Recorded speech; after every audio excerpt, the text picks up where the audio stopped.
Página 16. Los imperios del Antiguo Oriente, del Paleolítico a la mitad del segundo milenio. Historia Universal siglo XXI.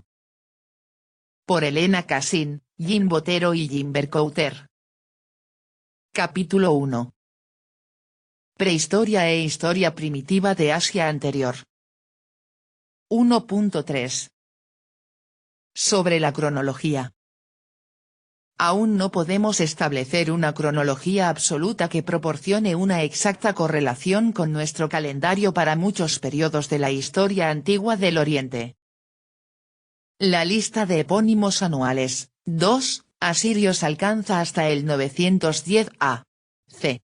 Las listas de reyes nos proporcionan posibilidades de datación hasta el 1450 a.C. En los casos de Babilonia y Asiria, que con un margen de error de 10 años son bastante exactas.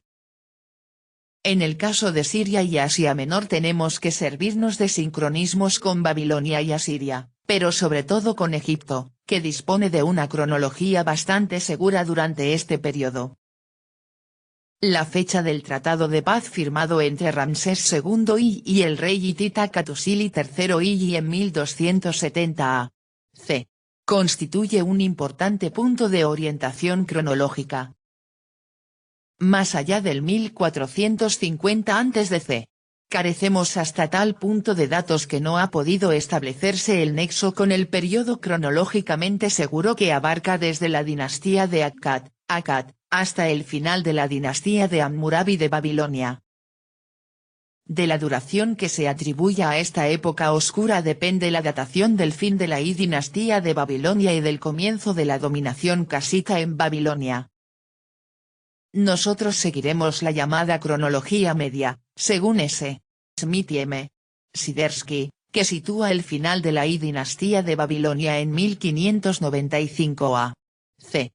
y el reinado de Hammurabi de Babilonia entre 1792-1750. El comienzo de la dinastía de Akkad tendría lugar hacia el 2340 a.C. La llamada cronología mínima, según W. F. Albright y F. Cornelius, precede en 64 años, es decir, un periodo de Venus. Las fechas de la cronología media, 3. De la época anterior a la dinastía de Akkad solo podemos proporcionar datos aproximados de la fase final de la época protodinástica basándonos en la lista de reyes de Lagash, desde Urnanse hasta Urukagina, que reinaron aproximadamente 120 años.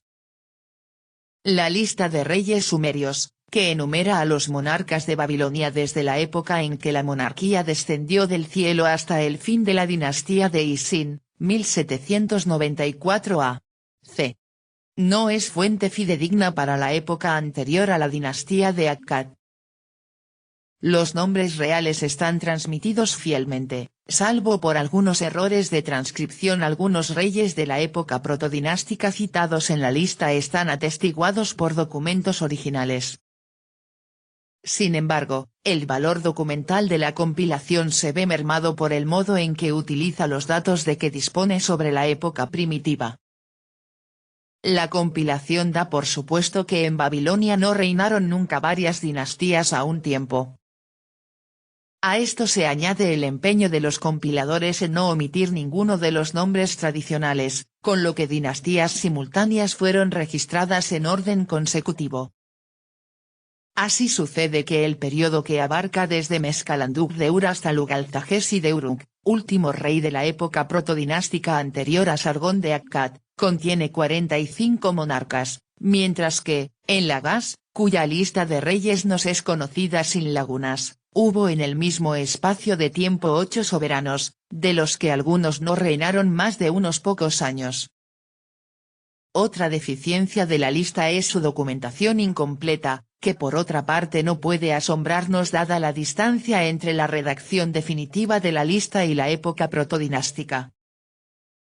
Así faltan todos los príncipes de Lagash, algunos de los cuales hubieran merecido formar parte de la lista de reyes babilónicos. La duración de los periodos de la época protodinástica anteriores a Urnanse de Lagash y de los periodos históricos primitivos puede establecerse aproximadamente según los datos proporcionados por el análisis de los diversos estratos de construcción de cada periodo y por el desarrollo de la escritura en Babilonia.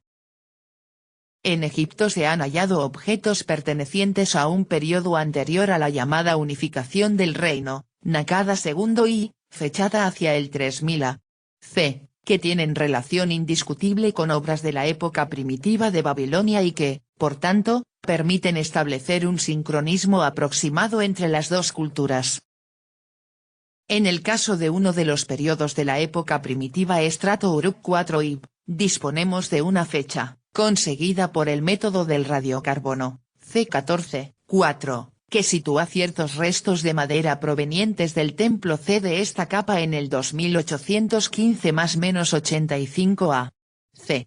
Esta fecha se sitúa un poco más tarde que la establecida para el sincronismo babilónico egipcio, el cual corresponde también a la época primitiva de Babilonia.